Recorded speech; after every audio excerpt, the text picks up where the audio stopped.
Na derbiju med Olimpijo in Mariborom bo pomemben tudi vratarski dvoboj dveh izkušenih vratarjev, ki sta na prvem medsebojnem obračunu v tej sezoni prejela vsak po 3 gole. Vemo, da smo bili malo v zaostanku tisto tekmo in nekako 3-3 je bil kar zadovoljiv rezultat, čeprav, tako kot ste rekel, golman je zmeraj bolj zadovoljen, če je 0-0.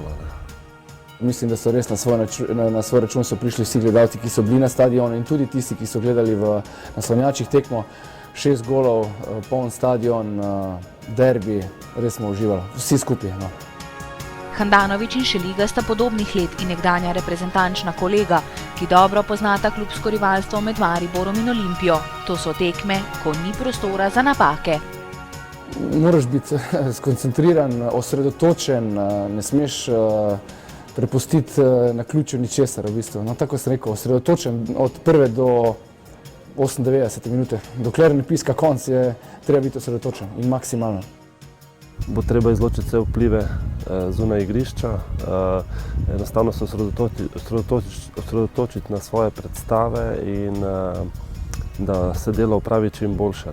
Tako da tisti, ki bo psihično bolj pripravljen in ki bo imel pač dnevno formo, bo tudi zmagovalec. Jasmin Handanović v tej sezoni brani v izvrstni formi. Ljubljančan v mariborskem golu je temeljito preučil vrednost Olimpijinih nogometašev, zato je skupaj s soigralci poln samozaupanja. Točno vemo, kdo nam stoji naproti, točno vemo, kaj nam pomeni derbi, točno vemo, da so 3 pike v igri in točno vemo, da te 3 pike nam pomenijo tudi